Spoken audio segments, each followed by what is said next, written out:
everyone. Welcome to Let's Talk Real Life with Nada Manning.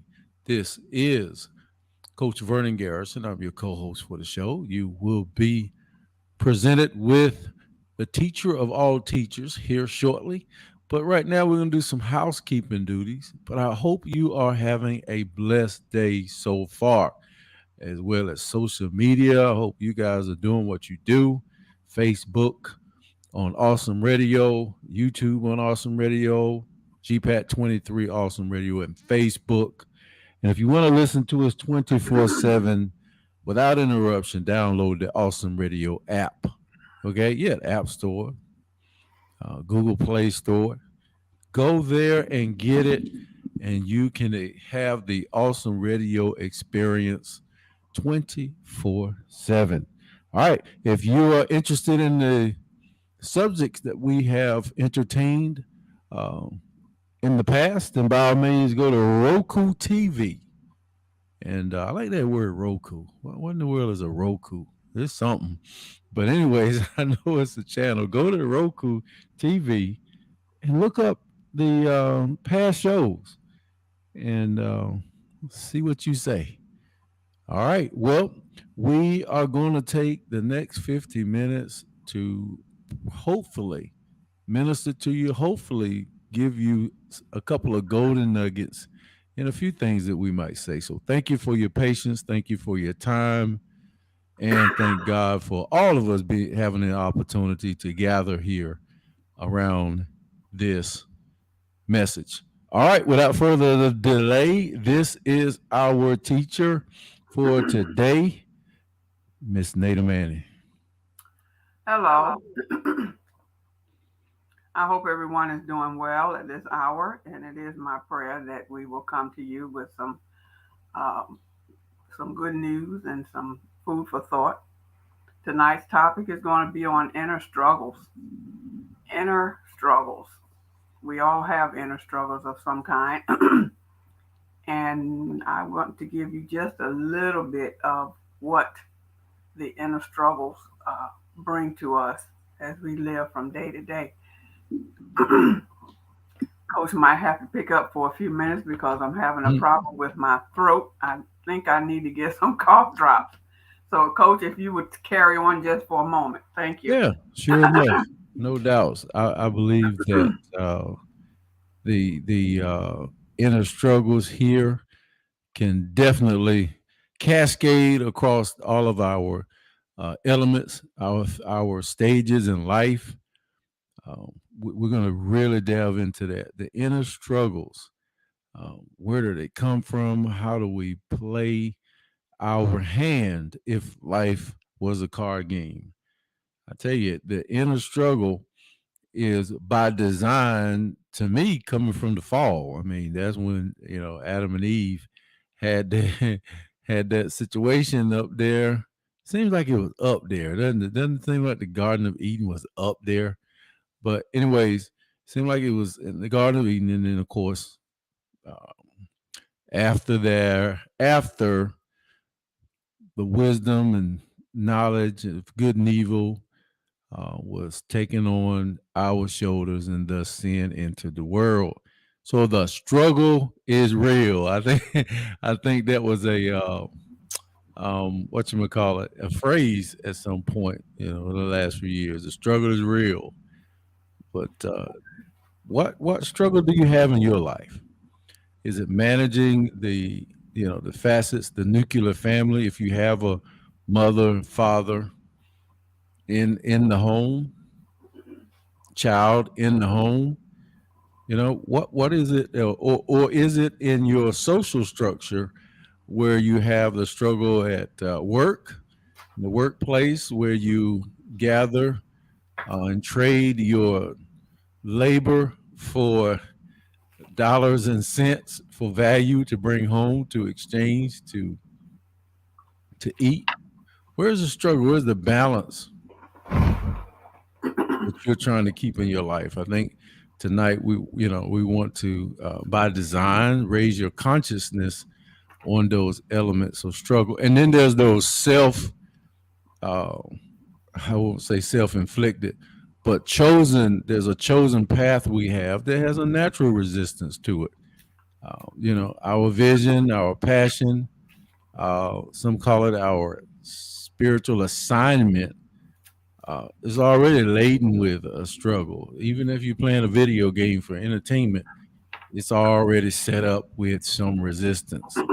So I think the goal is to be able to isolate certain things and challenges as they hit us real hard, be able to isolate that area, strengthen that area so that you can meet first class the things that come in your life. And that's what I believe the show is all about tonight. And I believe she's back. And so we can gather some more fruit to share with you if you would sit down around the table and sup with us today. Okay, thank you, Coach.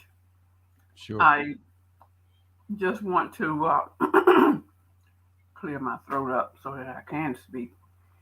Some of the things, some inner struggles that we might face on a personal level, um, probably not too, probably not too out of sorts. But I just want to name a couple of them, a few of them actually, that we all can relate to. And one is I would say long suffering, Mm-hmm. jealousy, enviousness, anger, all of these things that we all face on a regular basis. I won't say every day, but many of us do suffer some of these things from time to time.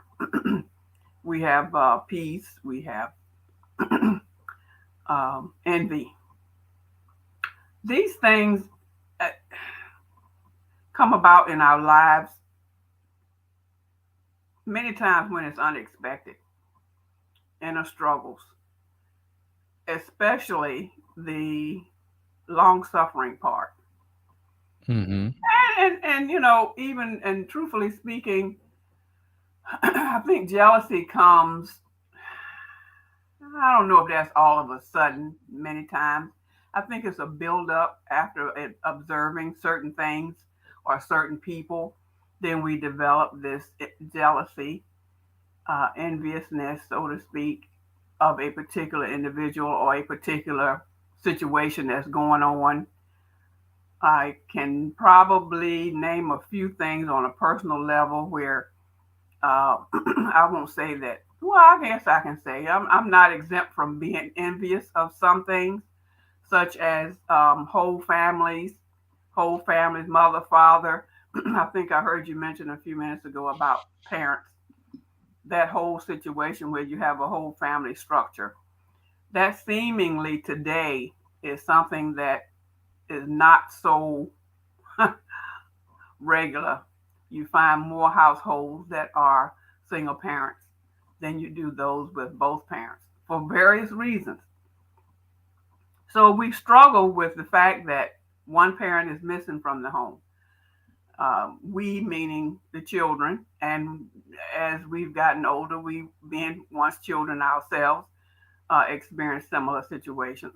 And then some have both parents at home and still have a struggling issue because one of the parents are not doing what they should do, and um, it just creates a lot of havoc within the household.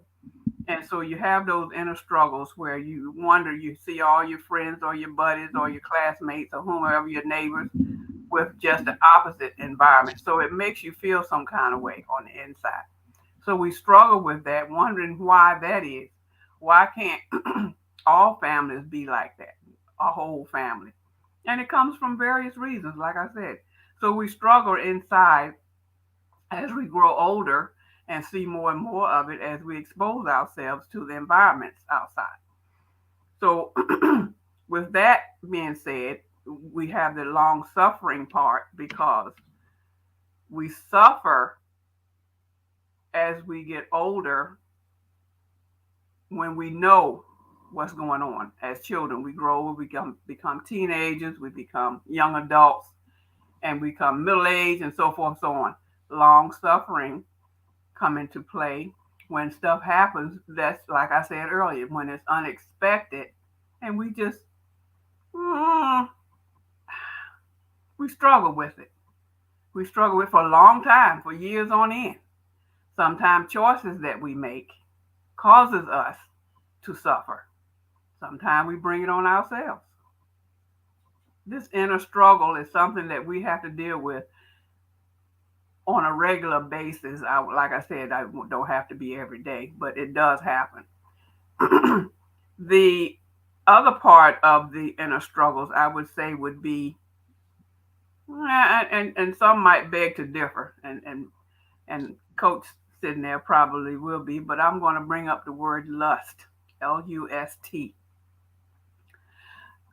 Not necessarily on a intimate basis, but we can lust for various things: food.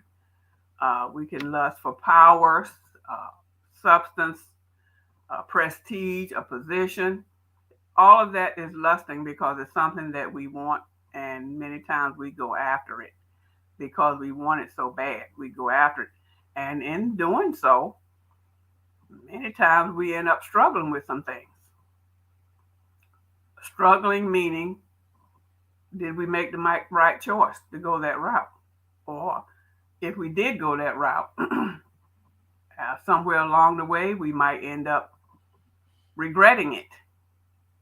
But it's a choice that we made. And that's what we do as we live from day to day. We make our choices and we suffer consequences. That's part of life. And that's what the show is all about, talking about real life things. And it is a real life thing to struggle one way or another. Amen. Coach, you have any comments? Yeah, I think the struggle is apparent. I think the struggle is natural. I think to not think you're going to struggle is borderline psychotic. I think it's like the word. I remember when I learned that the word school was in some way, shape, form, or fashion related, if not a word for discipline. The word school is related to the word discipline. Now, I got to look it up again, but that's what. And then if you cascade from the word school, you see that school is an institution where you go and you sit down or you stay in one place under a tutelage or a teacher student relationship. So you get ingrained in your head subjects. That's a struggle. But my thought is that's a natural struggle to go to school for, I don't know, 12, 13, 14, 15 years. If you do grade school to college or Head Start to college, it might be 16 years, depending on if you went to early Head Start or something. That's how we have our life set up here. So that right away you engaged in a social construct called education, and that's how we indoctrinate people into our society that are born here. We make it mandatory that they get this education. Well, that's a struggle that's naturally put in place. If you want to the church I went to, you better be there on Sunday. That was that look. That was a struggle, to be there. I think at Green Hill Baptist Church, first Sunday, third Sunday, whatever the Sundays it was. Mm. Those were constructive mandates in society that, actually helped you, but you had to struggle to do it. And there were always decisions made within the church, the school, I guess any institution that you're in is naturally set up that the resistance is supposed to be a positive thing. So that's the highlight. I'm like saying that some struggles are, supposed to be here. And it's how we manage our passions and our gifts, how we show them to the world. Passion might not pay the bills, So you might be struggling with, oh, I just love to paint pictures. My passion is I am a artist. I love to write songs. I love to write poetry, or you love to do something. I mean, it gives you great joy. It is your life, but you may not have been able to monetize it to the point that people buy it from you, uh, and you may not sing well enough to get into the recording studio beyond your circle of friends that say, "Yeah, that sounds good. I like that. You ought to put that on Spotify."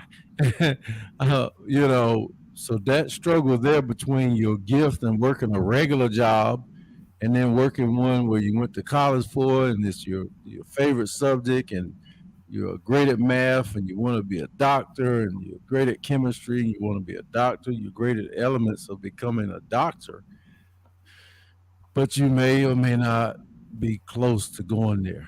And the last thing I'll say about your passion is a gift is opposite the passion sometimes. And there's a struggle between doing something you feel like God called you to do. This is my ministry. This is what I'm going to be doing. I'm going to be ministering and traveling the world. I'm going to be the biggest evangelist, in God's house. So getting to that level where you are operating in your gift means one thing, that you are happy, very, very, very, very, very happy at what you're doing. Whether they're paying you enough money or not, you are happy. And if those two happen to be one and the same, where you are working in a job or a skill set, or you have a business that you do what you love and you feel like is what God called you to do, and while you're doing it, you witness, you help others, you support them with your goods and services when you want to. That right there is utopia, when it comes to the struggle. And a lot of us are still searching for what they feel like the gift is. I'm not. I know what I'm gifted to do. And whether I'm getting paid for it or not, I still do it. And it gives me, and that is my pay sometimes. But, anyways, that's my spiel, the natural struggle of the good things that we have present in our lives. And we can still be in search of the absence of the struggle. Doesn't mean you don't have peace, but there's a struggle right there. Okay. Well, thank you. Uh, to add on to that, we are live on the air. We are Let's Talk Real Life show as we share our opinions and our thoughts about struggling. Inner struggles are real, are real. And some people struggle all their lives. Mm-hmm. And it makes you wonder what happened. Why are they suffering? Why are they struggling? So, I mean, it just sometimes it appears to be no let up. Sometimes it can be the same thing that's going on and on and on and on, different stages of the same thing, struggling, inner struggles. Make some of us want to reach out and try to help individuals like that, or find out what's the problem, or what can we do to help you feel better? What can we do to help you get through it?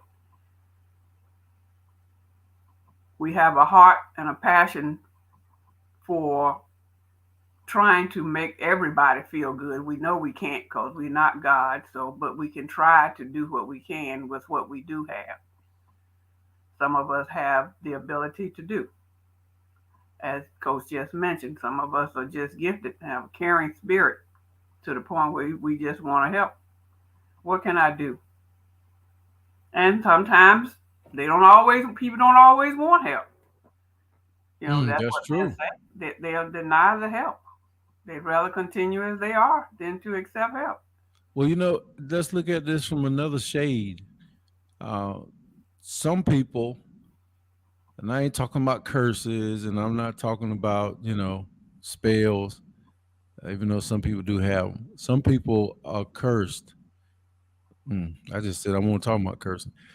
Some people have the struggle because their parents had the struggle. You were your ancestors come before you. If I create a household and you're born into that household, there's nothing you're gonna do as a child, or I invite you into the the household. You're gonna live the way that household is set up until you break the mold. And so some people are born in a situation, and even in the DNA and even the body reveals. I recall reading years ago how the fast food and things that we eat, it causes our DNA, and it causes puberty, and it causes certain um, traditional things that happen to our bodies to make us mature faster. Little girls at an early age um, mature, unbelievable rates where they look like they're older than they're not. I recall reading those hormones that they inject in the chickens. Those things manifest themselves in our bodies, in our lives. And we've been drinking milk and everything in the schoolhouse except water when I started going to school. So now we get older, and now it's water is the most important beverage. Well, they weren't feeding us water at school. We weren't watching out for sodium then. We weren't watching out for fat content. We weren't watching out for cholesterol. So it was the Food and Drug Administration guiding our diet, saturated and unsaturated fats. And now they're watching all of this stuff. But when we were growing up, when I was growing up, you know, I have a certain taste for certain things. It's just what we were eating. So I said all that rambling to say we don't always are not always responsible for our struggle. Now some will argue with me and say we do have decisions to make within our struggles when we face a situation. We say, "Oh, that's what's going on. I got a choice not to be an alcoholic just because my dad was, or I got a choice not to be promiscuous and run the street just because I felt like my mom was doing that thing. I got a choice to be totally opposite of what my family was." And sometimes it's true outside of peer pressure. Peer pressure at school and young people is overwhelmingly effective towards each other. I to the point that I got through marijuana. I just smoked it a little bit. I got through liquor. I had it in the cabinet. We had a shot house. I got through all of those substances. But a lot of kids put so much pressure on each other. If you don't do this, you are going to rot in Satan's backyard if you don't take this substance. Just like the Bible says. Now, this is the last thing I'll say. Now, the serpent was more craftier than any serpent or any beast or animal in the field. That means he twisted Eve up. She already knew they weren't supposed to eat of that tree. What in the world did he say other than you will not die? But the way he said it, she listened to this serpent and then took and got so convinced over this influence of the serpent that she gave it to her husband. And whatever she said in that way, he was confused about what God had told him. Confused, or he just decided to take the trip. So it's like doing drugs. When they bit that apple, Eve and Adam went on a psychological trip that they never returned from. If you smoke that joint, take that crack, take that pill that somebody's trying to convince you to take, oh, it's gonna be all right, man. You ain't gonna die. Or that drink. Or that drink, you ain't gonna die. It ain't gonna kill you. I yield back my time, madam. Well, all right. How about parenting? How about that parenting? How about being nice to someone who hurt your child? Mm. Now, we parents, I've said this, I don't know, 100 times probably, how we mothers feel about our children, and dads feel a certain way about the children as well. But how about going back to the school system? How about the parent? Most of the time, it's the mom that's going up there batting for their child Mm-hmm. and ready to go to blows for whatever the situation is. Some parents will do that. How does that make that child feel? What kind of responses would that child walk away with? And I don't think they'll ever forget it. So that's going to be a struggle of them remembering uh, what happened. And if what really happened was the way everyone thought it was. So we struggle as parents when our children are faced with this, that, and the other, whether it's in school or in the neighborhood. Mm. It could be a neighborhood issue where the mom or the dad or the parent, whoever it is, grandma, granddad, come out and say the child is fighting. The inner struggle there is for the parent, whether or not, and some people probably don't care one way or the other.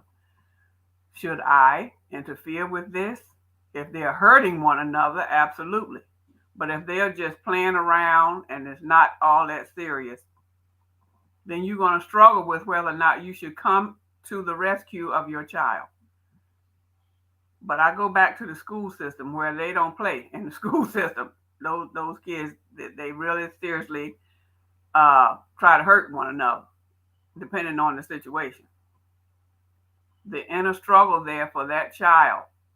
Somebody's walking away really, really angry. Both kids are probably angry, but certainly the one that was offended would be the one that have to carry the torch for the longest period of time because they're the ones that was hurt. That inner struggle is going to walk with them from that day until, I don't know, till they get grown, maybe. Sometime when you get grown, you forget those things. But the inner Teacher, struggle, yes. let me interrupt. I had a story that happened to me tonight. Tonight, some kids. I was at a facility, and some kids started. I guess people started moving around, headed looking at out the door, and some kids, young people, had issues going on outside. I don't know if it was about a fight or this, that, and the other. So, well, as it was time to leave, I saw one of the persons that I know that was moving around during the hustle and bustle. And I said, "What's going on?" And she looked at me and she said, "These kids need you out here." I said, "Well, what happened?" Well, one of them had a gun and the other one was trying to intimidate the other one. I said, you know, and just when you said that inner struggle where you should intervene, I'm like, they don't need me. What they need me for? They got some firearms. Yeah. I just thought about that when you said that. That struggle lasted about half a second. I didn't even ask who it was. I just kept it moving. Okay. Then the blue light showed up. See, that was the intervention right there. Right. And that no doubt helped you to be able to walk away that much easier because the blue lights were coming. Mm. And you were saying to yourself, well, that's them. Let them handle it. That's what they supposed to do. I'm stepping out. And that's exactly right. Sometimes we interfere when we really should not interfere. Again, it depends on the situation. In your situation, I say that was probably the best thing you could have done. Because if they're there, then let them do what they're supposed to be doing. But we struggle at all levels, is my point. All Mm. levels in all walks of life, there's some type of struggle going on. And unfortunately, it starts when we are very young and it continues on with those habits when we get older.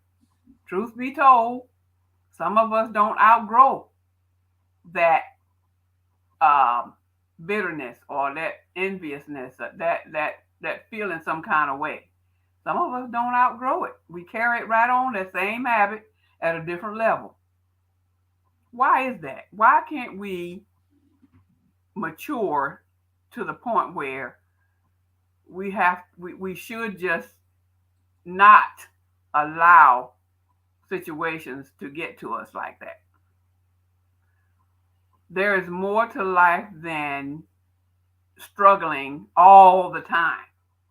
Now, on a positive note, struggling can be good for us. Again, it depends on what it is. The struggle, the inner struggles that we have, is depending on what it is. And I'm trying to think of an example that would be good for us. I'm going to go back to I don't know, I just keep sticking with the parent child thing. Um, it helps us to grow, it helps us to become stronger beings. It helps us to learn to let go. Now, when our children get a certain age, we have to, as parents, we should let them fly, let them get out of the nest, and let them flap those wings as they try to go out there to survive, and not be so available to keep them from struggling by falling, because you fall and you get up. It's okay to help them a couple of times, but some of us go extra far and help them all the time where they won't ever hit the ground.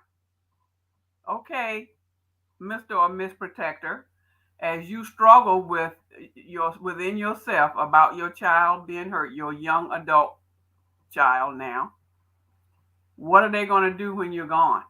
You're not going to be there to catch them then. They're not going to know how to fly because you never allowed them to try to get out of that nest. You always had the safety net right there. So what do?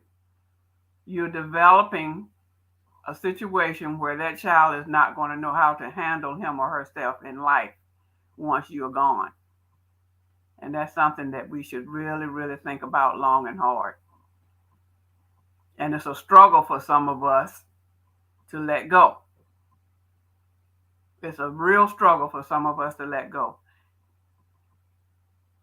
At some point, we come to realize later on down the road that yes, but sometimes that's way late. But I say it's never too late. It should have been done way back when, yeah. But give yourself some claps, some pats on the back that you finally realized before it was too late that you should let go. Just turn it loose. Let them see for themselves what it's like to fall. And they don't always have to hit the ground. But you're not giving them a chance because you're right there to catch them. They won't grow. They won't get any stronger because you're not allowing them to flap those wings. That inner struggle will be there for the parent as well as for that child, because when that child is away, say the parents are still alive, when the child is away and being grown and handling their own life and the issues come up, what's going to happen? Are they going to make the right decision because you've taught them, you've shown them, and you've trained them? This is how it's going to be, or similar to how it's going to be, and this is how you should be, how you should respond to it. That child is struggling on the inside because sometimes they were never told. They were never taught. So they're out there on their own. It happens. My name is Nada Manning. We're talking real life on Let's Talk Real Life show. It is my pleasure to bring to you tonight some eye openers, some ears opening, and some food for thought about this inner struggle that we are facing every day. And it is something to think about. And we get grown and we have our own children and they have their children, and it just a chain reaction sometimes seem like, where because you didn't do any better then, it carries on to the next generation. So let's go back to not just necessarily parenting, but going back to that belittling, the belittling of as a youngster, even as an adult. Sometimes we grown folks get belittled in a grown up way and walk away feeling some kind of way. What do? If you were in an environment where you had strong advisors, strong examples, strong mentors, then you would know how to handle the wiles of the devil out there. And if you were not brought up in that environment, you have an opportunity to work with it, to move forward because of the inner struggles that you're having. And that's why sometimes these struggles last so long. Anyway, how do we manage those struggles? Now that we brought all of that out, how are we going to manage these struggles?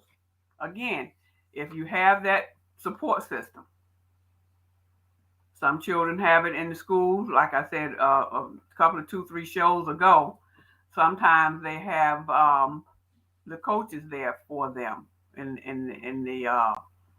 the sports arena that can kind of coach them along. Some of them have counselors if they don't have it at home. Some of them have aunties and uncles that can fill in the gap. And they will tell them, this is how this is done, this is how that's done, so that they can learn that way. But by then, with the coaches involved, I guess they're in junior high or high school by then. So they're really teenagers, which is when they need the most coaching, I think, even though the primitive years are important. What say you, Coach? Oh yeah, especially when it comes to coaching. I was holding my peace on the family thing back there earlier, but I was like, I ain't gonna say a word because you said it so eloquently. And you stepped on a lot of people's toes when you say you spoil your child. Yeah. But and I ain't need to get in it. But when you talk about coaching, the thing that really bothers me with coaching is when a coach is trying to coach a person or a child as if it was them. They try to live through that child. If I was you, I'd do it this way, or this is the way I want you to do it. It's very, very slight at times. You can see it when a coach reprimands or you know challenges a student or a team or a player that they want them to play because they didn't make it. So I want you to make it because I didn't make it. But you coach a child for everybody that's like, what is he talking about? You coach a child or a person through their gift, through their skill level, through that child's talent. You develop them from themselves to be themselves. Now, surely you want them to be extraordinarily physically fit, but you have to work through that child. They obviously need to run the play that you call, but they're going to do it their way. So everything that they do that's not like you want it is not a violation. Well, I didn't tell you to do that. I didn't tell you to do this. You know, some of these kids will be superstars, and then you'll be kind of sitting back, hoping they take over the game and score you 20 points because you're dependent on them like a drug now. I need Marcus in there. I can't take him out. Well, I need Tammy in there. She the lead scorer. So you'll become dependent on them. But I would say that's a point right there that's, like the coach is spoiled and he's mad because he lost, not because the team lost. Yeah, I just wanted to say it reminds me of a situation where, like you saying, living through your child. Um, let's take music, for example, or singing. If that child expressed interest in doing that, then we as a parent should not deter them from exercising what they enjoy doing. Oh, jealous rascal. Right. Just because you feel like there's no money in it, what you gonna go sing for? What you gonna play them drums for? You can't make no money playing them drums. Well, if that's what he or she wants to do at that time, then support them. Just because you didn't like playing the drums or singing or dancing or in a drama class, well, you're not gonna make no money, so you're discouraging them, and it makes them feel some kind of way. They're struggling with not doing what they really want to do because you, as a parent, don't think they need to be doing that. That is going to go with them throughout their adult lives. And they'll look back and say, I could have done so and so and such, but I wasn't allowed to do it. So they're struggling now because, like you were saying, you might want to draw, you might want to be an artist. Well, there's no money in being an artist. Well, you want to go out there and draw what? Or in a spelling bee. That's a school age thing. Maybe you just like to spell, and it won't last forever. Maybe it's just something you want to do with your time. Doesn't mean you're going to make a career of it. So we as parents have to be careful how we keep our children from doing what they want to do. Just because it don't make sense to you, as long as it's legal, why not let them try it? To keep them from suffering and struggling on the inside and walking around pouting because they're not doing what they really want to do. And it don't have to be the parent. It could be some of their peers that's trying to discourage them. Man, you don't want to do that. What? Ballet? What? A boy? What? Calling you a punk and all that kind of stuff. But that's inner struggles that is going to develop in that child and make that child want to be standoffish or force that child in within themselves to want to go with the crowd, the naysayers, and end up still not being happy because they're not doing what they want to do. How are you going to tell a child just to do one thing and stay focused when the ultimate level in society is to become a diversified businessman and philanthropist? Diversified where you own part of the airlines, you own the NBA team, you own this, you own part of Google, you own various stocks, you own a beauty salon, you own a car dealership. Those are the people that's rewarded in our society in that wealthy class, a diversified business and investor. So how you gonna tell them that you're not good at that? You might not be good at it, but you might own it. You might not be it might not be the best thing you do, but you might own that a company as such. You might not become a doctor, but you can own a practice. You can be a part of one, a mental health institution as an owner. You might not be a clinician. So it's an oxymoron, if I use the word right, to be telling a child to sit down and shut up because they can't sing. Well, I ain't heard Simon sing nothing on American Idol. I think Randy was he's a musician, bass player, I think. Yeah. Anyway, we just wanted to shed some light on some of the things that we struggle with on the inside. This is called inner struggles. And there's all kinds of inner struggles out there. Some of it is known and some of it is kept secret. Some of us, and what came to mind about that is, what's the word I'm looking for? When molestation. That's an inner struggle for boys and girls these days. It used to be just the girls when they're molested. And it's an inner struggle to keep that to themselves. Not in the Catholic Church, it won't just the girls.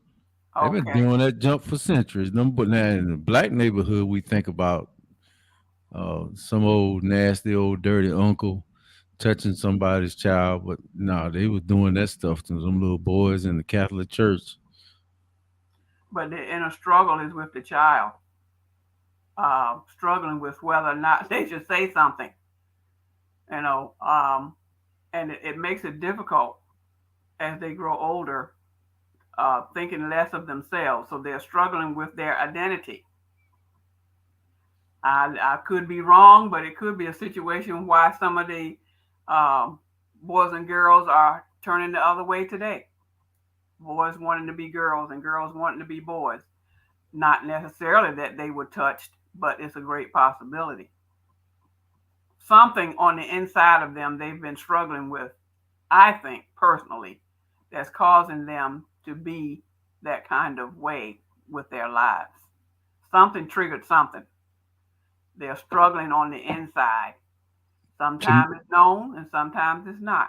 It's definitely a struggle on the inside, and I think it's a struggle. But that's the way society is. You got so many choices now. You know how many boxes of cereal you can choose from?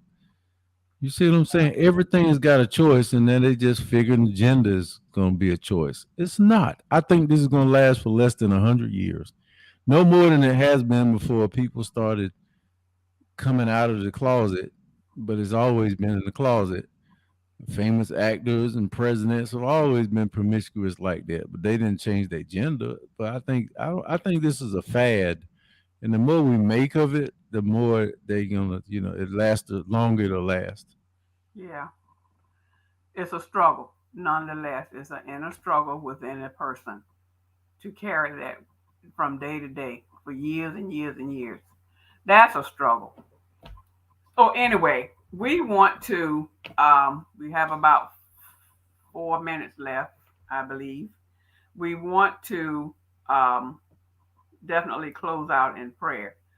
But in all of those things, we are supposed to find some good in it. Supposed to.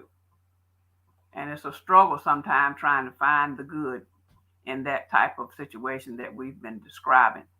But it can make us a better person if we are in the right environment to be encouraged to know that what has happened does not have to continue the rest of your life.